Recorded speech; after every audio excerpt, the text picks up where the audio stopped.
কোথায় যাচ্ছ? কেন, আপনি জন্য কি করবেন? অনেক কিছু তো করতে চাই, কিন্তু এভাবে কঠিনভাবে কথা বললে কি বলা যায় বলো? আপনি তো আমার খুব আপন মানুষ না, তাই না? তাহলে আপনার সাথে আমি সহজভাবে কথা বলে কি করবো? আচ্ছা কোথায় যাচ্ছ বলো না, আমি তোমাকে বাইকে করে পৌঁছে দিই। কোনো দরকার নেই। ঢাকা শহরের রাস্তায় অসংখ্য রিক্সা পাওয়া যায়, আমি সেখান থেকে একটা রিক্সা নিয়ে চলে যেতে পারবো। রিক্সাওয়ালার কি সৌভাগ্য, আমি তোমাকে জোর করে আমার বাইকে উঠাতে পারছি না, আর তুমি তাদেরকে ডাক দিয়ে তাদের রিক্সা নিও। একটা প্রশ্ন করি। হ্যাঁ করো। আপনি তো প্রথম দিনই আমার সাথে কথা বলে বুঝতে পেরেছিলেন, তাই না, আমি আপনাকে বিয়ে করতে চাই না? সেটা তো অবশ্যই বুঝতে পেরেছি। তাহলে আজকে কেন আসছেন? যদি বলি ভালোবাসার টানে। কি ব্যাপার, হাসছো কেন? আপনার সঙ্গে আমার এই নিয়ে দুবার দেখা, এর মধ্যে ভালোবাসাটা চলে আসছেন, হাস্যকর। আমি যখন ফ্রান্সে ছিলাম, আমার বাবা মা তোমার ছবি পাঠিয়েছিল। যখন তোমার প্রথম ছবিটা দেখলাম, আমি প্রেমে পড়ে গেছি। আমি তোমার মায়ে পড়ে গেছি। ফ্রান্সেও কি সাদা চামড়ার মেয়েদের এভাবে পটানো হয়? না, সবার মাঝে তো তুমি নেই। শোনেন, ফ্রিতে একটা সাজেশন দিই, আমার পিছু ঘুরে আপনার কোনো লাভ হবে না। তাই ভালো একটা মেয়ে দেখে বিয়ে করে বাংলাদেশে হানিমুনটা করে নিন। আমি তো তোমাকে ছাড়া আর কাউকে বিয়ে করবো না। তাহলে সারা জীবন বিয়ে না করেই থাকতে হবে। এই রিক্সা! আমার মনে হয় মেয়েটা কারোর সাথে প্রেম করে। আমি 100% কনফার্ম ওর কোনো বয়ফ্রেন্ড নেই। বাবা, আমার ওকে অনেক পছন্দ হচ্ছে, ওকেই বিয়ে করবো।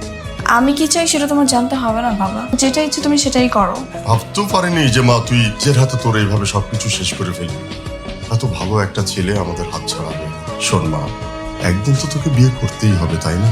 তাহলে এখন করলে সমস্যাটা কি? বাবা, আমি তো কিছু বলিনি, তাই না?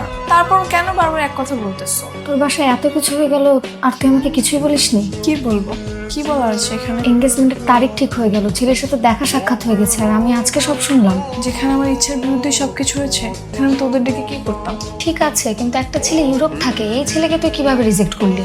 আমার ভালো লাগে না, মনটা আর না। দেখতে কেমন রে? দেখতে হ্যান্ডসাম আছে, ভালোই। শোন না, ওই পাশে ওই ছেলেটা না আমাদের দিকে বারবার তাকাচ্ছে।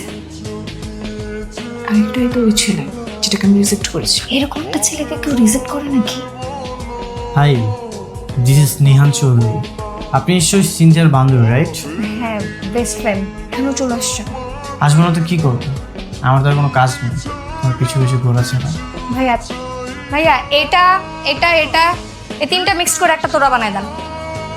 শুধু গিফট নিলেই তো হতো, আবার ফুল নেওয়ার কি দরকার? আরে নিয়ে যাই, সমস্যা কি? হাই বউয়ের বান্ধবী, কেমন আছো?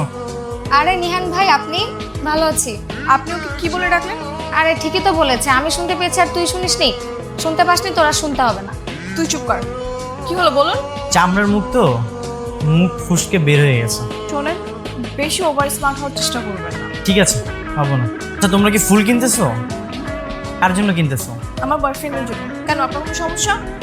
না, কোনো সমস্যা নেই। ভাইয়া ও মিথ্যা কথা বলছে, আসলে আমাদের এক বন্ধুর বার্থডে তো, তাই আমরা ফুল কিনতে এসেছি। তাহলে তো আমারও উচিত তোমাদের বন্ধুকে একটা গিফট দেওয়া, তাই না? বিল দিয়ে আয়।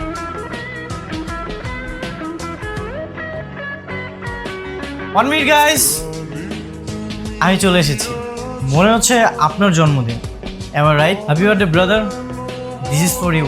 এটা আপনার জন্য। Thank you brother. কিন্তু আপনি কে? আমাকে চিনবেন কিভাবে?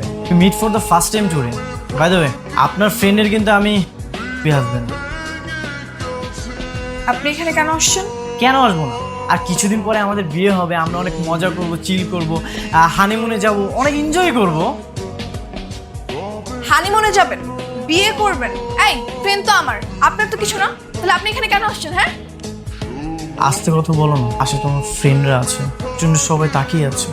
হ্যাঁ দেখলে দেখুক তো, সমস্যা কি? আপনার তো কোনো সমস্যা নেই, কারণ আপনি তো একটা নির্লজ্জ। সরি ব্রাদার, তোমার বার্থডেতে এসে একটা ঝামেলা সৃষ্টি করে ফেলেছি। Please continue, enjoy your time.